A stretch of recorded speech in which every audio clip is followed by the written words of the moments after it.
প্রত্যেকটা বিশ্ববিদ্যালয় কলেজে ছাত্র সংসদ নির্বাচনের আয়োজন করা। সুপরিকল্পিতভাবে ডাকসু নির্বাচন না দেওয়ার এটা টালবাহানা আমরা বিশ্বাস করি।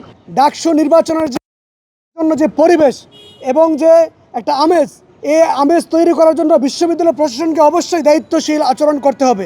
বাংলাদেশ ছাত্র অধিকার পরিষদ ঢাকা বিশ্ববিদ্যালয় শাখার পক্ষ থেকে অতি দ্রুত সুনির্দিষ্ট ডাকসু নির্বাচনের দিন তারিখ ঘোষণার দাবিতে যে সংবাদ সম্মেলনের আয়োজন করেছি, সেখানে উপস্থিত আপনাদের সবাইকে বাংলাদেশ ছাত্র অধিকার পরিষদ ঢাকা বিশ্ববিদ্যালয় ধন্যবাদ ও মোবারকবাদ জানাচ্ছি। ঢাকা বিশ্ববিদ্যালয়ের গণসংযোগ যে দপ্তর, সেখান থেকে তারা ডাকসু নির্বাচনের একটি কাল্পনিক রোডম্যাপ ঘোষণা করেছে। কেন কাল্পনিক বলছি? সেখানে তারা আমরা দীর্ঘদিন যাবৎ আন্দোলন করে আসছি এবং বলা হচ্ছিল মার্চেই ডাকসু নির্বাচনের পূর্ণাঙ্গ রোডম্যাপ ঘোষণা করা হবে। সেই মার্চের প্রথম সপ্তাহ, এপ্রিল এবং সেটাকে তারা মে মাসের প্রথম সপ্তাহে নির্বাচন কমিশন ঘোষণার একটি বিজ্ঞপ্তি তারা দিয়েছে। নির্বাচন কমিশন ঘোষণার পরে সেখান থেকে পূর্ণাঙ্গ কবে ডাকসু নির্বাচন হবে সেই বিষয়ে সুনির্দিষ্ট কোনো দিক নির্দেশনা বা দিন তারিখ তারা ঘোষণা করেনি। শুধু তাই নয়, আমরা মনে করি এই যে ডাকসু নির্বাচনের সুনির্দিষ্ট দিন তারিখ ঘোষণা না করা, এই বিষয়টি সুপরিকল্পিতভাবে ডাকসু নির্বাচন না দেওয়ার এটা টালবাহানা আমরা বিশ্বাস করি। আমরা বাংলাদেশ ছাত্র অধিকার পরিষদ ঢাকা বিশ্ববিদ্যালয়ের শাখা আমরা সংবাদ সম্মেলন আয়োজন করেছি। আপনাদের মাধ্যমে বিশ্ববিদ্যালয়ের প্রশাসনের কাছে দাবি জানাতে চাই, আপনারা অতি দ্রুত নির্বাচন কমিশন এবং কবে নির্বাচন হতে পারে এ ব্যাপারে সুনির্দিষ্ট নির্দেশনা আপনারা প্রদান করবেন এবং ডাকসু নির্বাচনের জন্য যে পরিবেশ এবং যে একটা আমেজ, এই আমেজ তৈরি করার জন্য বিশ্ববিদ্যালয় প্রশাসনকে অবশ্যই দায়িত্বশীল আচরণ করতে হবে। তারাই ঠিক করতে পারে কবে নির্বাচন হবে।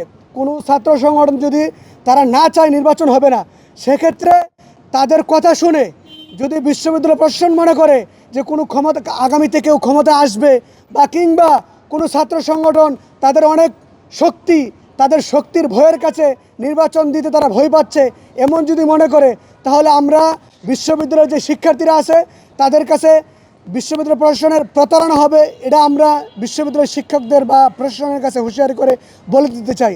আমরা বিশ্ববিদ্যালয় প্রশাসনকে বলে দিতে চাই, আপনারা অতি দ্রুত সুনির্দিষ্ট রুটম্যাপ এবং কবে নির্বাচন হবে এবং নির্বাচন কমিশন ঘোষণা করবেন এবং নির্বাচন করার ক্ষেত্রে কোনো প্রকার যেন কারো আধিপত্য না থাকে এবং প্রচারণার ক্ষেত্রে সকলে যেন সমান সুযোগ সুবিধা পায়, এ ব্যাপারেও বিশ্ববিদ্যালয় প্রশাসন ভূমিকা রাখবে।